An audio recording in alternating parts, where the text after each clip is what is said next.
শাহজালাল বিমানবন্দরের কার্গো ভিলেজের সবশেষ পরিস্থিতি জানাতে বিমানবন্দর থেকে যুক্ত হচ্ছেন তানজিলা খান মিম। মিম, জানতে চাই যে একের পর এক গুরুত্বপূর্ণ স্থাপনায় তো আগুন লাগছে এবং বিগত কয়েকদিন ধরে একই অবস্থা আমরা দেখছি।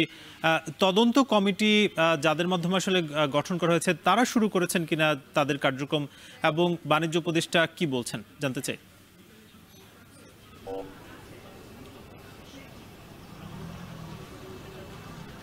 বাণিজ্য বিমান পরিবহন উপদেষ্টা কিন্তু এই ঘটনাস্থল পরিদর্শনে এসেছিলেন বেলা 12টার পরপর, এবং তিনি বেশ কিছু সময় ভেতরে বিজিএমই ও বিকেএমই এর প্রতিনিধি দলের সঙ্গে বৈঠক করেছেন। তারপর সেই বৈঠক শেষে বাহিরে বের হয়ে গণমাধ্যমের সঙ্গে কথা বলেছেন। তিনি বলেছেন যে আসলে এই যে একের পর এক যেভাবে আগুন লাগছে, সম্প্রতি আমরা যদি বলি মিরপুরে আগুন লাগলো এবং তারপর চট্টগ্রামের ইপিজেডে ভয়াবহ আগুন লাগলো, এবং এরপর 3 দিনের মাথায় আবার হযরত শাহজালাল আন্তর্জাতিক বিমানবন্দর, যেটি একটি রক্ষণশীল জায়গা, যেটি অতি নিরাপত্তা বেষ্টিত একটি জায়গা, সেই জায়গায় আগুন লাগা সেটি জনমনে কিন্তু একটি শঙ্কা তৈরি করেছে।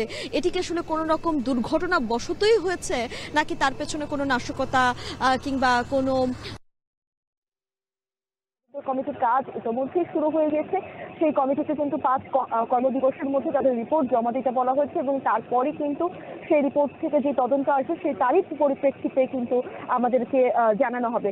ক্ষয়ক্ষতির হিসেব নিয়ে যদি বলি, যে বিজেএমই এর যারা প্রতিনিধি দল রয়েছেন তারা যখন গণমাধ্যমে কথা বলছিলেন, তারা বলছিলেন যে তারা ধারণা করছে 12,500 কোটি টাকারও বেশি কিন্তু এখানে ক্ষয়ক্ষতি হতে পারে বলে তারা আশঙ্কা করছে। তবে এখনই পর্যন্ত পুরোপুরিভাবে তারা সঠিক সংখ্যাটি বলতে পারছে না, এবং তারা একটি পোর্টাল চালু করেছে তারা বলছিলেন, এবং সেই পোর্টালের মাধ্যমে সকল যারা এজেন্টরা রয়েছে, ব্যবসায়ী রয়েছে, তারা ডাটা ইনপুট করবে কে কত টাকার পণ্য তাদের নষ্ট হয়েছে, হারিয়েছে, সেগুলো তারা একটু জানালে তখন সেই ডাটাগুলো কালেক্ট করে একই সঙ্গে তারপর কিন্তু সেই ডাটার তথ্য অনুসারে তারা পুরোপুরিভাবে এখানে কত কোটি টাকার পণ্য ক্ষয়ক্ষতি হয়েছে সেটি তারা নির্ধারণ করার চেষ্টা করবে।